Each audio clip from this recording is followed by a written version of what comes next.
Terpujilah Tuhan kita Yesus Kristus yang oleh kemurahan-Nya kita kembali berjumpa dalam renungan harian di hari Rabu, tanggal 19 Juni 2024. Salam damai sejahtera, kasih karunia Tuhan Yesus Kristus menyertai Bapak Ibu Saudara-saudara sekalian. Sejenak kita akan membaca dan merenungkan firman Tuhan, marilah kita berdoa.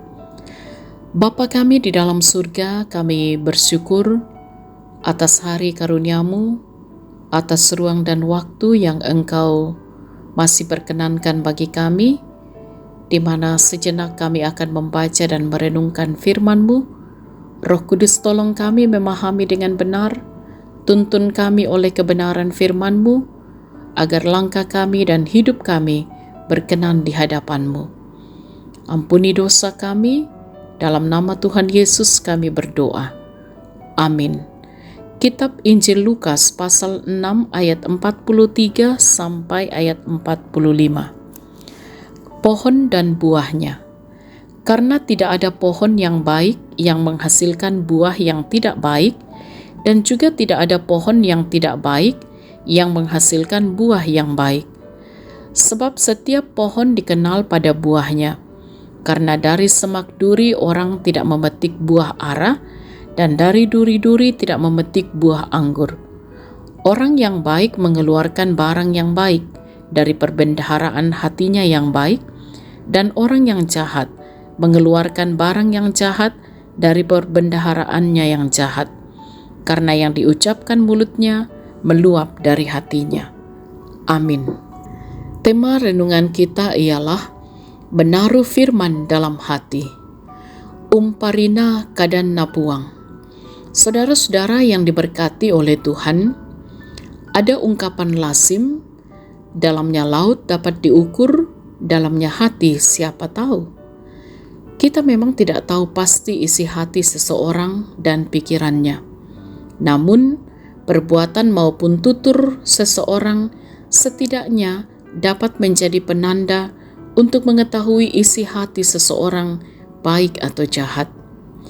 Kalau hatinya berisi kebaikan, maka tentu yang tampak dalam perbuatannya juga adalah kebaikan. Sebaliknya, jika yang dihasilkan adalah kejahatan, maka kita bisa mengatakan hatinya dipenuhi kejahatan. Saudara-saudara, Yesus memakai ilustrasi pohon dan buahnya untuk membedakan manakah yang sejati dan yang palsu. Dalam ayat 43 dikatakan, tidak ada pohon yang baik yang menghasilkan buah yang tidak baik, dan juga tidak ada pohon yang tidak baik yang menghasilkan buah yang baik. Demikian juga orang yang baik akan menghasilkan perbuatan yang baik, karena di dalam hatinya terdapat kebaikan. Sedangkan orang jahat hanya melakukan kejahatan karena di dalam hatinya dipenuhi kejahatan. Ayat 45 menjelaskan bahwa hati seperti tempat menyimpan segala hal yang baik, tetapi bisa juga hal-hal yang jahat.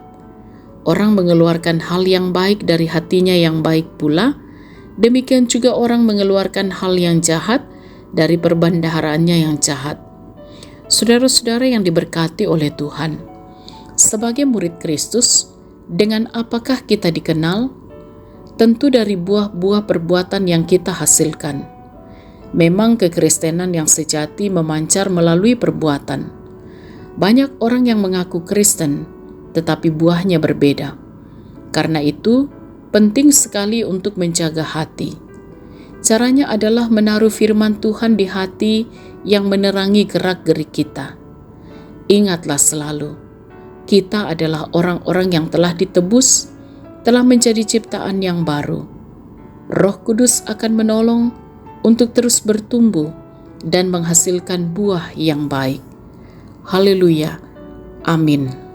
Marilah kita berdoa. Tuhan, Engkaulah sumber kehidupan kami. Kami bersyukur firman-Mu kami boleh baca dan kami renungkan. Kiranya firman-Mu itu terus menerangi gerak-gerik kami, perjalanan hidup kami, sebagai orang-orang yang telah ditebus dan telah menjadi ciptaan yang baru. Roh Kudus, mampukan kami dan tolong kami untuk terus bertumbuh dan menghasilkan buah yang baik. Diberkatilah kami semua, Bapak, Ibu, Saudara-saudara, sahabat renungan harian di mana saja berada, di dalam berbagai aktivitas kami hari ini, dalam tugas pekerjaan, pelayanan, usaha. Kiranya semuanya kami lakukan dengan takut akan Tuhan, hidup kami berkenan di hadapan Tuhan, dan apa yang kami kerjakan, yang kami lakukan, boleh menjadi kemuliaan bagi Tuhan, menjadi berkat dalam kehidupan kami. Topanglah anak-anak kami untuk terus bertumbuh dalam kemurahan-Mu. Dalam pendidikan, kiranya mereka menjadi anak-anak yang diberkati, sukses, berhasil dalam Tuhan.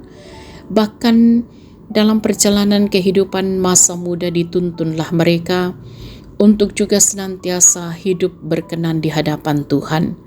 Yang sakit Tuhan pulihkanlah, yang berduka Tuhan hiburkanlah, yang berbeban berat Tuhan beri kelegaan. Juga bagi orang tua kami dalam masa tua mereka, Tuhan menolong, menjaga, melindungi. Mereka berbahagia, bersukacita di masa tua. Kami berdoa juga, mereka yang boleh menikmati cinta kasih Tuhan dalam pertambahan usia, ulang tahun perkawinan, atau juga keberhasilan yang diraih dalam kehidupan ini, kiranya semua itu boleh berkenan di hadapan Tuhan dan senantiasa bersyukur dalam segala hal. Kami menaruh pengharapan kami, kiranya kehadiran kami sebagai umat yang percaya kepadamu sungguh-sungguh juga hadir di tengah kehidupan ini diberkati dan menjadi berkat. Untuk bangsa kami, untuk pemimpin kami teruslah ditopang, sehingga dalam kebersamaan kami di tengah bangsa ini, kami boleh menikmati suasana yang rukun, damai sejahtera Allah boleh mewarnai perjalanan kehidupan kami. Kami percaya Tuhan dalam tuntunan dan kemurahan-Mu, maka apapun kondisi atau keadaan bangsa kami, Tuhanlah yang akan menolong. Jaga lindungi kami di sepanjang hari ini ya Tuhan. Ampuni dosa kami dan sempurnakan doa kami. Dalam nama Tuhan Yesus kami berdoa. Amin. Bapak, Ibu, Saudara-saudara, sahabat renungan harian yang diberkati oleh Tuhan, selamat beraktivitas hari ini. Tetaplah semangat dalam iman, bersukacitalah di dalam Tuhan Yesus. Salam sehat, Tuhan Yesus berkati.